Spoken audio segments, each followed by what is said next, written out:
Hey folks, man, this is Monk and we are back. Yo, Joe. It's another episode of Classes of Cinematics, man, and we're gonna be talking about the animated film G.I. Joe the movie. And the interesting thing is, this is probably the first time we've done an animated film on Classes of Cinematics, man. Yeah. You know what I'm saying? You know, I had to get, pull out the threads for this day, man. It's G.I. Joe versus Cobra right here, man. Blockbuster. No. But yeah, man, we here to talk about this film, man. This thing came out in 1987. It's directed by John Jerwich. So G.I. Joe's Special Task Force finds his mission to preserve peace and freedom threatened by the evil Golobulus. And that's it. That's the shortest synopsis I think we've ever delivered. But there's a lot going on in this film, man. So this film is a film that's coming off of the TV series of the same name. And the TV series was basically put together to sell a toy line.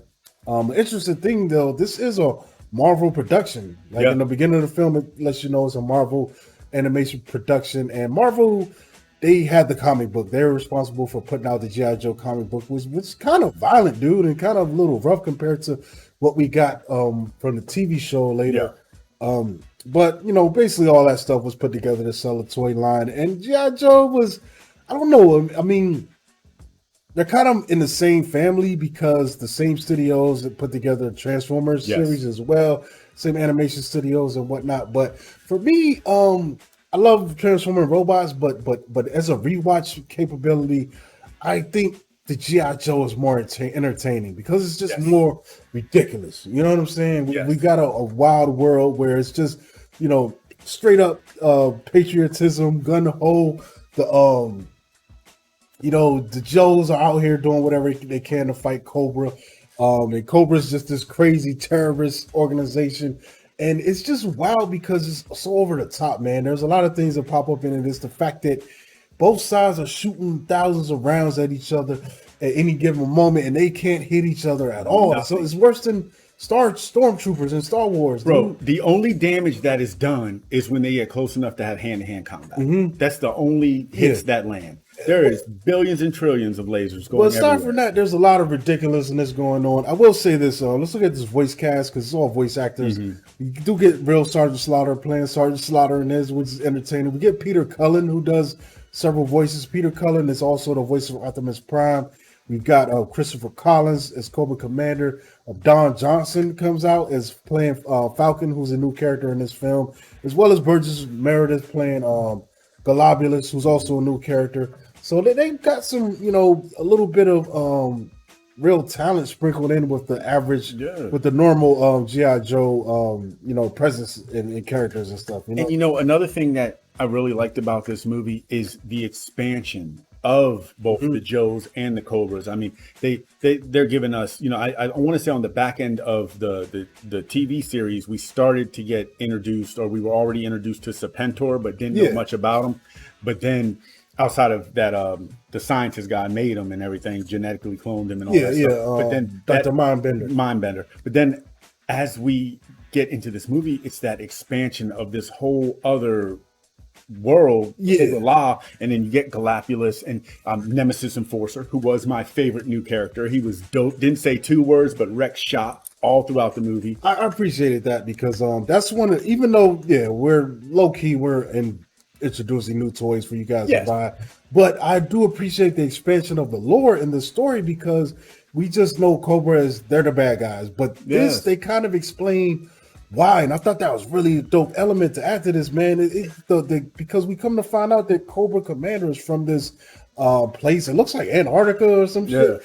And this secret civilization has been living there, and they basically sent him out into the world, to establish himself and to take over. And he's been doing a miserable job of it. If you're a fan of the show, you know that each week the Joes have him retreating. So it seems like when we're introduced to this, the people that he came from, they're upset with him. They're like, dude, we sent you out years ago, and I mean, there's only so many times you can drop the ball. Yeah. And to your point, even though this was still, trying to sell toys, as I mean, marketing is everywhere. But the difference between this film and Transformers it starts to play like a commercial. You know that they're bringing. Yeah, they're both doing the same thing. But this one, I mean, at least the story dynamic, it makes sense. Mm-hmm. You know what I mean? It seems to hit a little heavier on the drum. You know what I mean? So that I like that, and not for nothing, the animation is great. Yeah, it holds up. I mean, it's not much. Well, aside from the intro, which is probably one of the best intros ever. You know what I'm saying? But the animation in the film itself, unlike Transformers, I think Transformers got like a boost in the production, but this seems like the same animation that we were getting from the show. It seems like an extended episode from the show, but they add a lot. Like I said, the story, man, like that backfill of just introducing us to Cobra Law and the Cobra Law people, even though it's ridiculous in hindsight, but it does represent a good leap in storytelling and boosting, expanding the world a little bit, man. Like my mustache is trying to expand. Technical difficulties. But it's dope, man. It worked out. It's really entertaining, dude. And all the Joes are in here, the old people. And like you said, we get the new elements because the recruits were with Flint, like Flint is Falcon's brother. I think, or Duke's brother. Duke's brother. Yeah. And then you get Jinx. You get the basketball dude was Big Loud. No, my bad. Falcon is Duke's brother. Yes. So we get that whole dynamic, and that leads us to being introduced to like two sets of new characters, because we get the Renegades, who are the nasty guys that Sergeant Flowers working with. Then we get the other new recruits that they just Big Lob, Tunnel Rat, you know what I'm saying? Law and Order. Yeah, so these were definitely new toys to buy. I think I had a Jinx at your stash is leaning, bro. Moving. Sitting sideways. We had Tunnel Rat, and we had I had Chuckles, and I had a Jinx, man. I had Jinx, man. Yeah, I thought that was real cool. And like you said, in the Renegades, though, they were so awesome. But then, like I said, and I want to say when they delivered these, they were delivering them as 4-packs.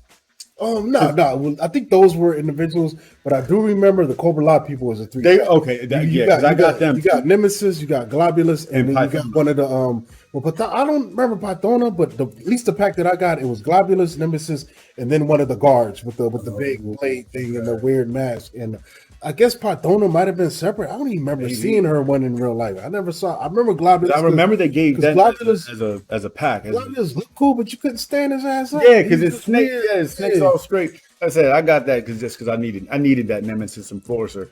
Yeah, I had Nemesis because he came in that pack for sure. There was a Pythona, dude. She definitely had her own, figure, but she was sold separately from that bunch. Okay. Yeah. And you know what I also liked about this movie is they let the dreadnoughts get a lot of burn in this film. Like, whereas in the shows they were kind of hit or miss. You didn't get that much, dreadnought action. Whereas in this, I mean, they were hitting heavy with the airtime, man. As far as hard though, Pythona had a coat, and Nemesis had his wings and shit. Yeah, we totally straight running. But yeah, man. Like I said, I like the fact that they let the dreadnoughts get a lot of burn. They had a big play into infiltrating the Joes and everything. Mm-hmm. And like you said, those training montages, man. When they first introduce us to the recruits, and then you see Beachhead running them through what they're running through, it was so cool because up until that point, well, for starters, we didn't know who they were, but then we didn't know what they were capable of doing. Mm-hmm. So for them to kind of give us a one-on-one, it kind of shows their specialties. You know what I'm saying? He spent enough time with because it was Tunnel Rat and Big Lob together. Mm-hmm. Then he had the Law and Order, which was crazy. They chuckling the bombs, so you learn in the humor and stuff. And then he fighting Jinx.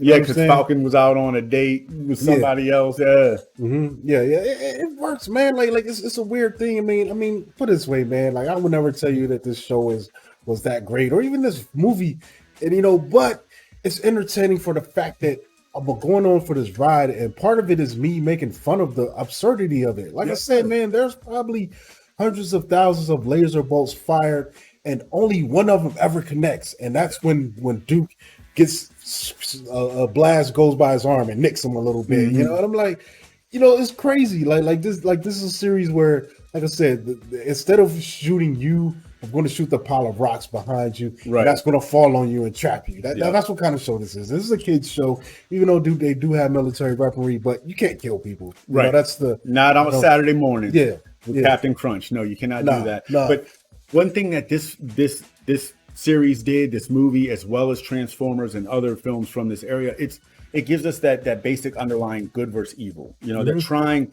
to, you know, instill in the youngins at the time, man, do right, don't do wrong, you know, because that was always the lesson there. I think there was something going on with the TV at the time where they had to include some of that educational don't content. touch the oven when with this stuff. Half the battle. Yeah, those PSAs that we're used to seeing when we watch this show, you know, on regularity. But yeah, the thing, it holds up, man. Like you know, like you said, animation, all that is great. It's entertaining. It goes. There's no breathing time, man. I noticed that yesterday. I was like, dude, the music does not stop. Consistent. There's one scene where it stops. I think when Duke gets wounded, and then another time, and it's when even somebody's dropping out of the sky. Yeah, it only stops for like a few seconds, dude. Yeah. Like, and then you know, like yeah, I like that scene when Falcon, they throw him out of the plane to go to his punishment. Parachute almost don't work. Like they don't even let him jump. And it's kicked out of the plane because it's dead silent until he hits the ground. Then it's like he's rolling and he's trapped. He's trying to cut the chute loose. Yeah, man. You know, another thing I like about this is the dialogue. This film, like every conversation that is being had, is a one-liner. Everyone's it's a lot. It's not just. I mean, you got Roadblock dropping bars left and right, but then it's like if me and you were talking, you're like, "Yeah, how's your day going? Yeah, it's sunny. It's nice because the sun shines every day. But I got an umbrella in case it rains." Yeah. What? Yeah. They are. That's how every conversation is. I love that, man. Yeah. They're not wasting time, man. And there's just some cool things at play. I love when Roadblock hits his rap bars, man. Every time he talks, he's rhyming. And even if he doesn't rhyme, he sounds like he's about to rhyme. Right. You're like, oh, is it going to go? And then it's like, but then there's a lot of sub things going on, man, because I think that's what keeps you entertained. You got the main Cobra lot thing going on. Then you got Falcon and him getting disciplined and all that going on. Then you got the new recruits. Then you got the Cobra Law stuff that's going on. They got Cobra Commander on trial, and then Cobra Commander and Roadblock get linked up as a couple. It was once a man. It was once a man. Because if you say that again, I'm gonna kill you, man. I'm trying to keep my mustache up. I can't move my face too much. But it's funny because it holds it down.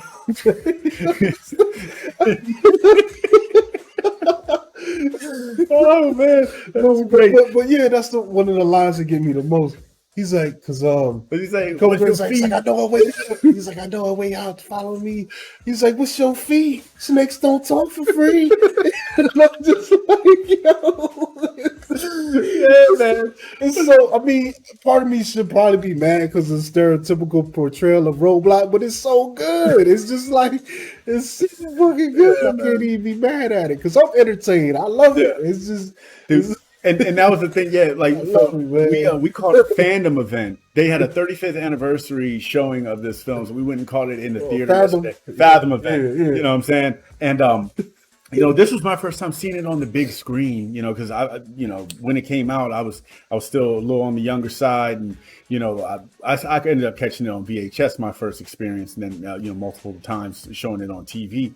But seeing it on the big screen was just so cool. But man, we were just laughing them out. Like you would have thought we were watching stand-up comedy, man. I mean, belly laughing, man. Yeah, I was having a blast, man. Yes. It's one of those things like I think if you want to, it'll probably rate low critically if you were coming at it with that point of view. But if you're just leaning back to the fun of it and just know that this thing isn't perfect and part of the fun is its imperfections and how amusing that is, then you're gonna have a blast with this. Like I do, man. Like it's good enough, and it has enough entertainment value and enough craziness that it keeps it going, man. Like, and this wasn't a movie that was made to appease to kids and adults. This was a movie that was made for kids that follow the show. Man, and still like, and it does as well. You know what I'm saying? Yeah, because I was knee deep. I remember I had all my Joes, and Cobras, and my prized possession was the two twins. Max Zeno. Yeah, man, they were very hard to come across. But another cool thing about this, I was reading this article and it said that this was actually the first movie to an animated series that, you know, kind of ended the series. Like, whereas Transformers, it kind of felt like more of a continuation. This was like the last Joe episode, and then they brought us a whole different like form of Joe. It was weird because I think after this there was another series. It was okay. It was like a mini part series thing where it was kind of like the Return of Optimus Prime, where Cobra Commander, they showed him actually come back, you know, coming back from that Cobra form to a human form. And I think that's when he had the newer outfit that was kind of slick, man. But then after that, they did a new series that sucked. That was that got to get tough. Joe. Yeah, it was dude. That joke was butt, yeah, man. I didn't like that. Like, to me, you know, the Joes stopped with this movie. You know what I mean? There was nothing else that the Joes could bring that were, you know. Yeah, I think that companion series goes with this, but I'm hard pressed to even find his newer version of his outfit, because I remember it was like a silvery thing, and there was like a week long. You know how they would do those runs where it'll be like a longer story, and they'll do like 5 episodes, and then and it was and he had the new that was it, dude. Damn, you don't remember when he looked like that for a minute? Oh, that's when he came back. Yeah. Yeah, I'm gonna put this in the video. I'll make sure I save this. So that's cool. Yeah, I mean, he almost looks like a cyborg, man. Yeah, but somehow they reverted. I wonder if I could find that run, man, because I had this thing where I had all the episodes at one time, and I was looking for that specific series, and I couldn't find it, dude. But I remember it happening, and it was shortly after this movie came out, just sort of like the Transformers. After the movie came out, they did the Return of Optimus Prime. Remember they had Prime? He was like up in the ship orbiting the Earth. They reactivated him back. It was wild. But a lot of that also had to do with the new line of toys weren't selling the same way. You know. Well, I think what happened with that was the backlash from the Transformers movie. We don't want no Rodimus. We don't want no Rodimus. I like Rodimus, but I thought think Rodimus was all right. I think the blowback was from parents taking their kids to the movie and the fucking kids crying. You know what I'm saying? Because like Prime, that was real, dude. Yeah. For a lot of us, that was our first real traumatic death of someone that he wasn't a real person. Prime wasn't real, but that was our dude. But he was like to a young child. I mean, he is a heroic figure, and he is like ultimate good. I mean, at that age, that probably hit us harder than our grandma. And it hits you in the chest like, damn, Evil won. Yeah, that's what that was about. That's why they brought those back, because it wasn't like they started making tons of Optimuses. They just did that to appease the kids, so the kids would be like, "Oh, he's still alive." Yeah, same thing I think happened with here, because they killed Duke in the original making of this, and they edited it at the last minute. You could find the cut where they killed Duke on YouTube now. That his death scene's a little bit extended. Yeah. Even like they brought it back in this film by that last line. It's like, yeah, man, Cobra's done. And by the way, man, Duke's pulled through. He's gonna be all right. Yeah. You know what I'm saying? Yep. Like, it's just like, retrofitting it. But other than that, man, it's a great adventure, man. And it pulls it all together to some really climactic battles and just confrontations. Everybody gets theirs.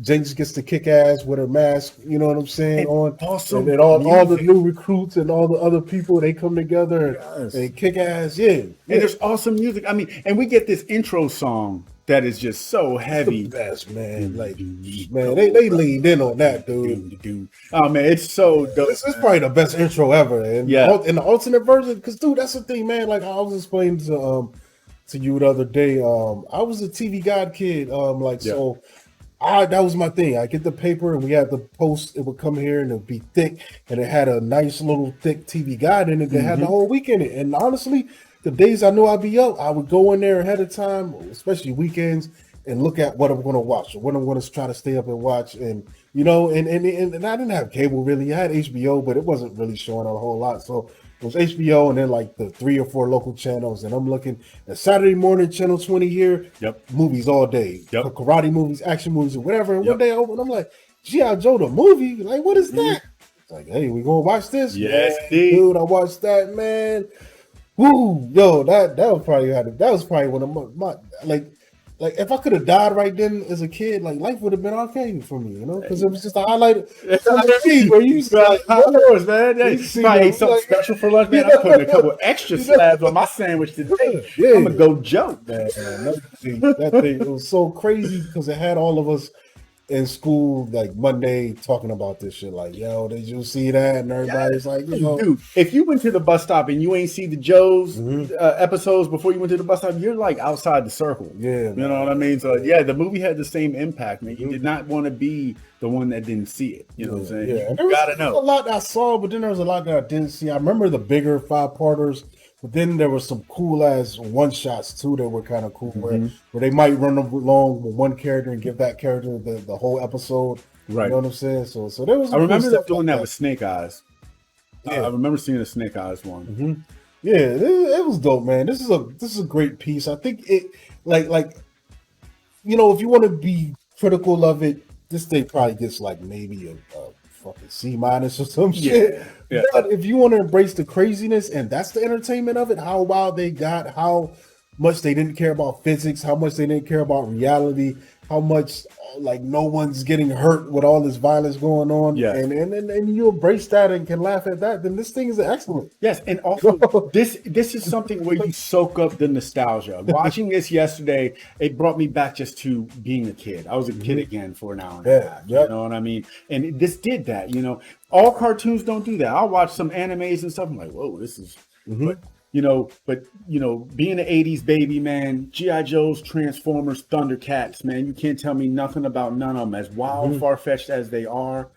And this film is no different. We don't watch this movie for heavy scenes and ultimate dialogue and all of the little things that's going to win an award or anything like that. This ain't that. Straight entertainment. This is entertainment. This is like for the youngins. Yeah. This was made for the youngin. I'm always gonna be a kid. I'm the youngin. This works. Like I can put this on and laugh and have a blast, this one, man. This even great background TV. Even though this film, it's kind of like. It's kind of like a time capsule in a sense where to those that didn't get to experience the original series might not view this movie the same way that we do.